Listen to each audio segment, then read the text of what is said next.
Welcome once again to this episode of Diving Deep. This is Breakthrough with Jeff. My name is Jeff Israel Nthiwa, and today we are talking about you, we're talking about me, we're talking about experiences we've had so far. See, my friend, life is worth taking a pause, reflecting back, and seeing where you've been through. You've no idea the person you've become today, the person you are today, in different departments of your life, in your relationships, at work, at home, the way you show up has been so much impacted by the stages you've been through. And so today I'd like to explore with you, reflect if you may, on stages of life. Welcome. So there are stages of life that we go through, stages of life. And I'll just go through a list of 12 stages of life that human beings go through in this life, and reflect what really happened as you were growing up, and what was the impact to the person, to the identity you formed, the idea of the person you are today. Stage number one is what we call pre-birth. Pre-birth is a stage of potential. And so I'd like you to get a piece of paper, not like this is tissue, serviette. So get a piece of paper and write down stages of life. And the first one is pre-birth. And pre-birth, you can write there a time of potential. Now, I don't know, I want you to reflect on where you are. Can you remember, what did your parents tell you? What was the season you were born? And I love Africa, because in Africa, it's easy for you to know what was going on when you were born with your name. Yeah? If your name suggests warfare, then your mother was going through she was going through something. And if your name suggests fear or run away, some of these names we were given, I'm like, what were our parents thinking? Some names, let me not go there. Okay, good. So a name is very suggestive of what was going on in Africa. We do that unless you are named after an uncle. And there is some genetic impact, and that actually impacts your genes of who you become. People don't know how much your environment has an impact on the person you become, up until you take full control of the destiny of your life, of how your life continues. Then your environment is actually the one deciding your destiny, up until you make that decision to take 100% responsibility and not be a victim of circumstances. So at this point, things are happening. At this point, is a time of potential. No one knows what this person will become. In fact, at this point, I advise my clients, if you are with a child, if you're pregnant, take that time seriously, because it's a time of you're impacting the unborn baby in a big way. The emotions you go through, they are beginning to make interpretation of the world. This is the way the world is. This is the way I'm showing up. This is the way the world is, loving, caring, or fearful place. They know that before they come. And even spiritual books like the Bible, my favorite book, it says, I knew you before you were even formed in your mother's womb. I knew you. So even before your mom and dad met together, the idea of you, the idea of your potential, the idea of your potentiality, power, impact on the planet was already in the mind of your creator. Destiny knew you were coming. So hello, you're not a mistake. You're not a mistake. Destiny knew. The universe made room for you. The universe made room for you. This point of potential, if I'm coming, I'm coming. And that's some of us, like our last born, Jewel, she came by force. Tulikuwa tumesema, this is the end. Let me tell you, there are those, you use whatever technique, they will come. Because there's a space, there's a vacuum, there's a destiny. They have been predestined to do something on the planet. They come by force. Whether it's time of war, time of lack, seasons of desperation, they will desperately come and they will show up. Some of us, we showed up. Do you know that I learned that there are billions of sperms that were released to form you, and only one won that day? Guess who? You. You're sitting there listening to me. Let me tell you, my friend, you're the sperm that won that day. Can you imagine that? You're powerful. And that tells you in your DNA, you've been cut out and wired to win, my friend. You are a winner. From that time is a time of winning. But let's see what happens after that. So pre-birth and then birth. Birth is a time of hope.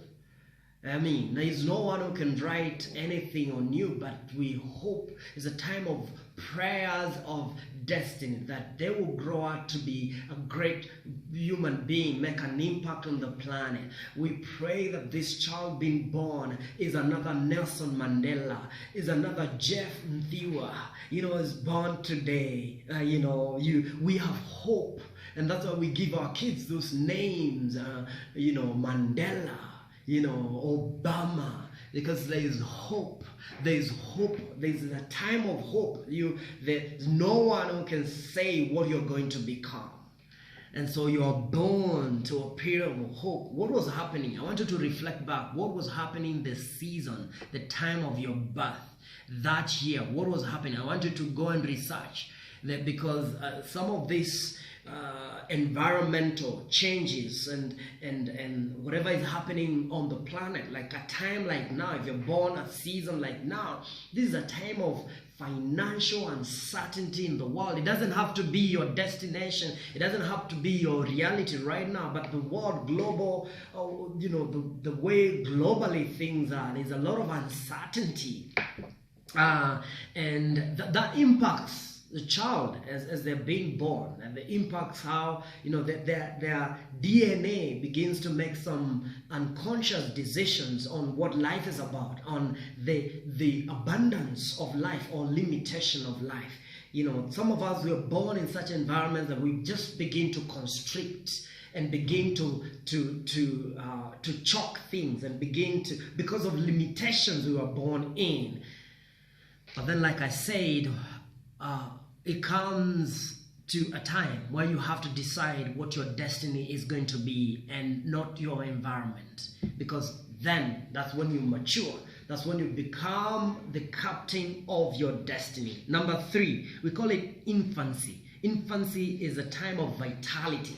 It's a time of energy. The child is excited, and that time, most parents, if you're depressed or you're going through your own issues, then you want to you want to slow the child down. You want to be ashamed of your child at that point. If you're full of shame and you're carrying shame with you, and you went through shame when you were growing up, we transfer to our kids. Because if that's a time of vitality, it's a time of energy. And if you don't facilitate them to really just continue to show up as energetic and connect with the vital energy of the world, then you're shutting their destiny.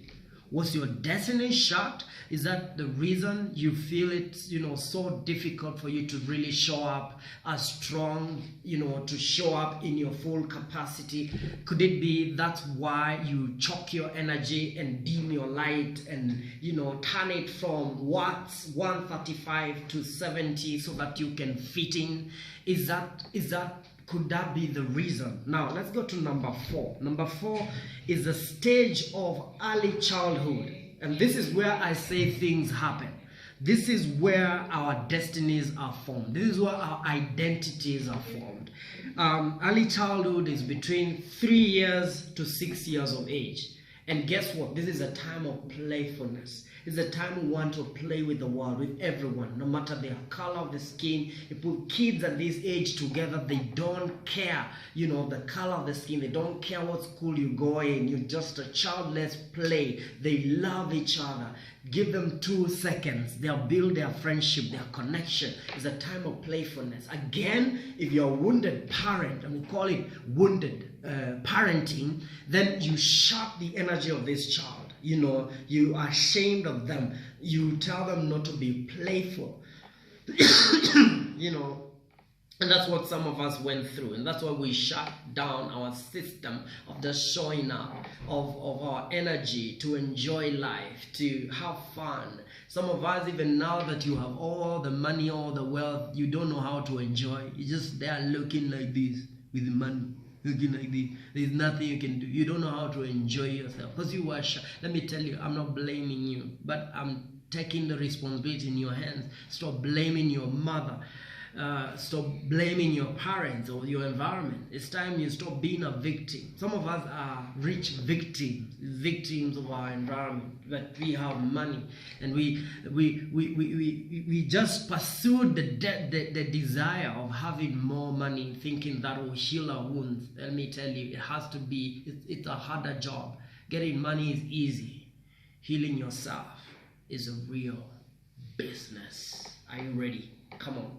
Follow me. Listen to me. Stage number 4, early childhood, is where our stories, we were injected with poison. This is where our environment really messed us. We were told you're not enough, you're not lovable. This is where fear came into our lives. You're told, hey, shut up. Hey, don't talk when relatives are around.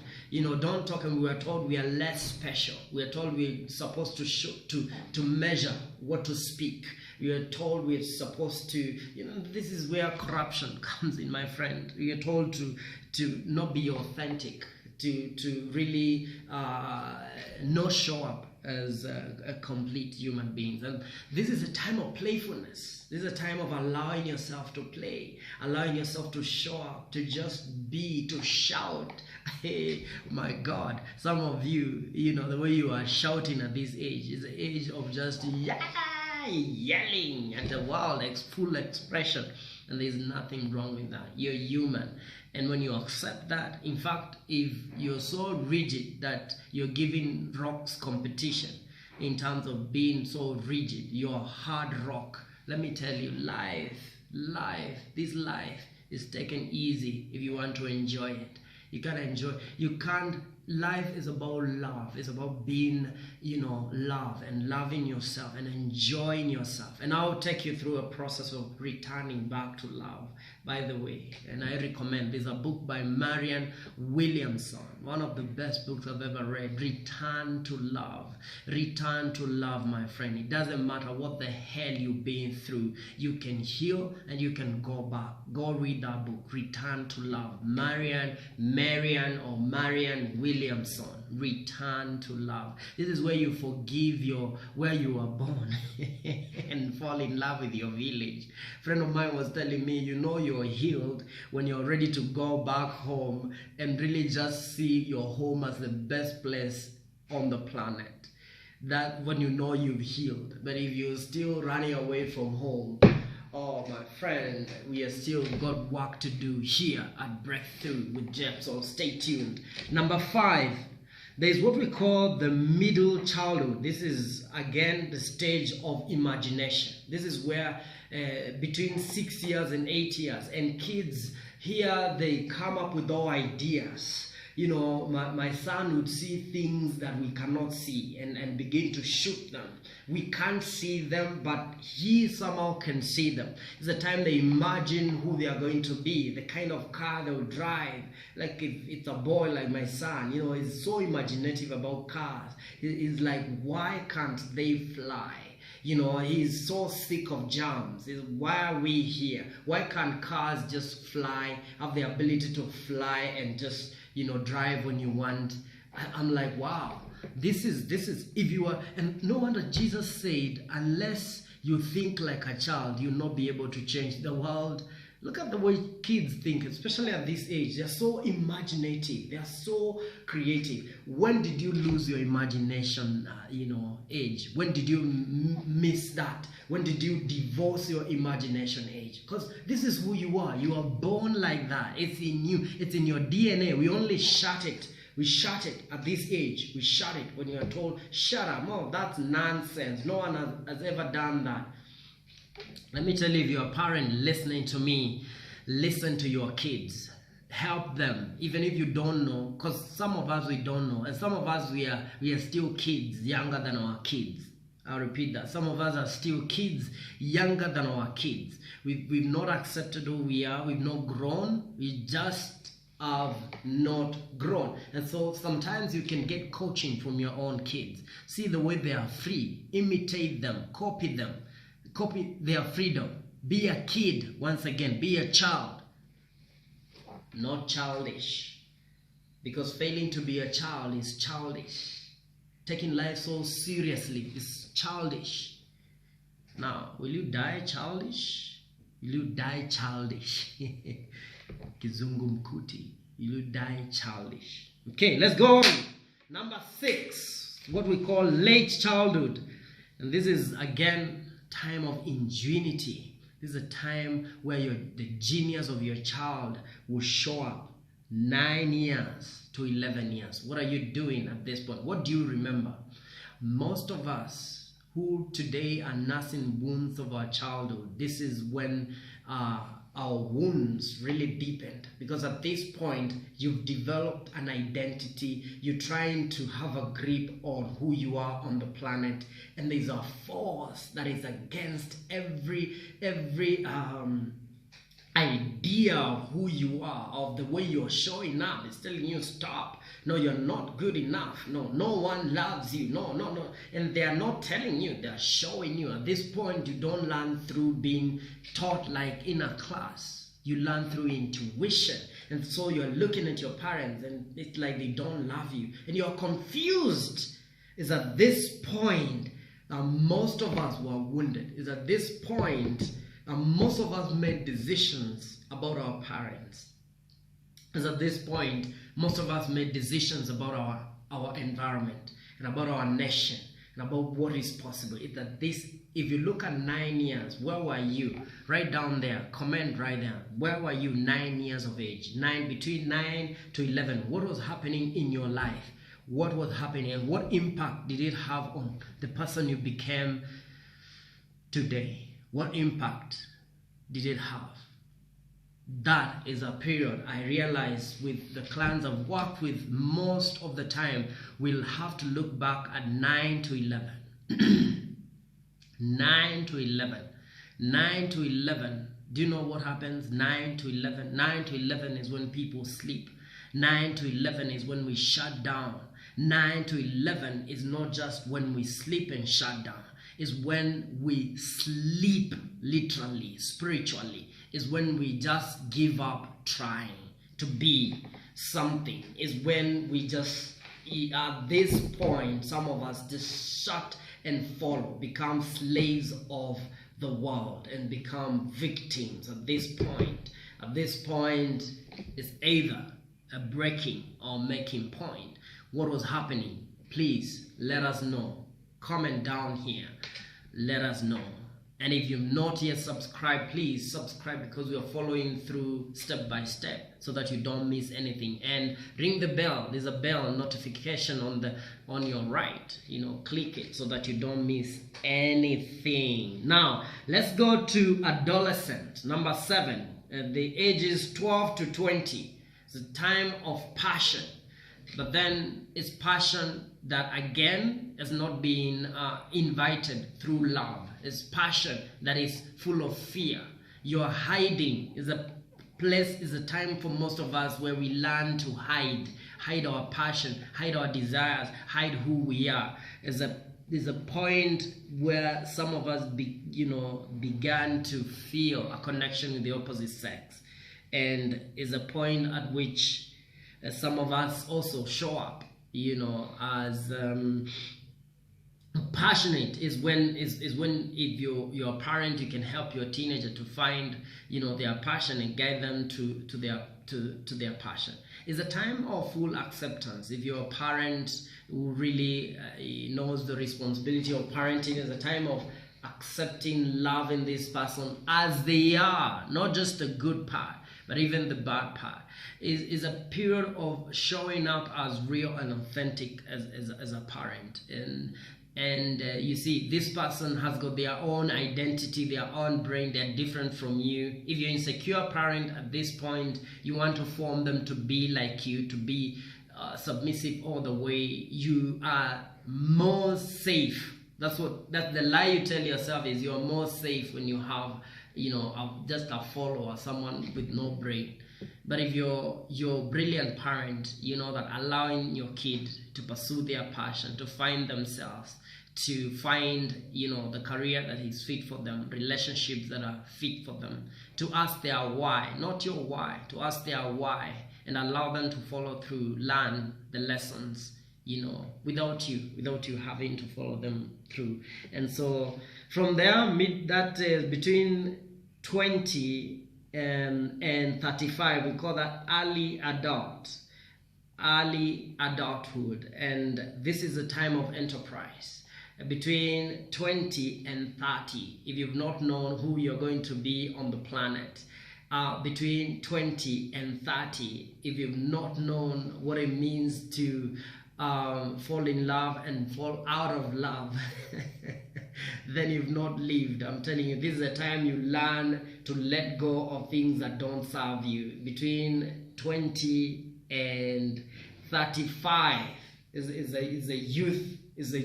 Youth is a time of choices, where you're making choices on who are you going to be in this life, what kind of relationships serve you, what kind of destiny is fit for you. It's a time of enterprise. It's a time of starting something for you that will serve you and your destiny. It's a time of knowing your mission. It's a time of knowing your purpose. And like I said in the yesterday's video, purpose is the easiest thing to know. It's just what interests you. What is your interest? That's your purpose. It's nothing more, it's nothing less. And purposes change every season. So your purpose right now could be, to start a company, to help someone, to sit with your ailing mother, to transition your grandmother through her death. That could be your purpose right now. What is your purpose? You know your purpose because it's a delight to your soul. It's a delight to your heart. So your purpose could be to sit back home and raise your kids. That could be your purpose now. There's no one purpose that if you don't achieve it, the world will suffer. That's a lie. It's a lie, brother. It's a lie, my sister. There's no one specific purpose that you have to achieve. You don't have to achieve any of that. That especially, and most of these purposes we are told you must, they are not things we love to do. No, you don't have to be a pastor. You don't have to be a priest. You don't have to be anything that you don't want to be. So at this point, your youth, you're making choices. Make choices of passion.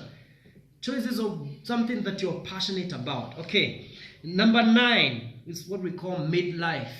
Not crisis, midlife. I almost say crisis because midlife has been, linked to crisis because it's a time of contemplation. The time of asking questions like, was the life I've lived worth it? What are the choices I've made? What do I regret? And what am I happy about? This is a time many of us really think, about our lives and reflect. Midlife, 35 to 50. And if you're 35 to 50 years old and you're still living your religious vision of who you are, then you've been duped. If you don't have a God of your own decision, then you're living a duped life. If you're still following your parents' beliefs and never question them at this age, oh my friend, I don't know what kind of a party we will do for you, but it's a sad one. This is a period where you have to stand on your own rock. where you have to find your own firm footing and you have to live life by your terms, my friend. Your father, your daddy, your mother, your leader somewhere, but deep inside you know, have you made that decision? Are you in a place where you can say the life you're living is a life of your decision? Or are you still a victim of circumstances? It's not allowed at this age. It's not allowed. If I meet you, I'll whoop you badly. Why would you allow other people's decisions on who you want to be have more power than the decision of who you want to be?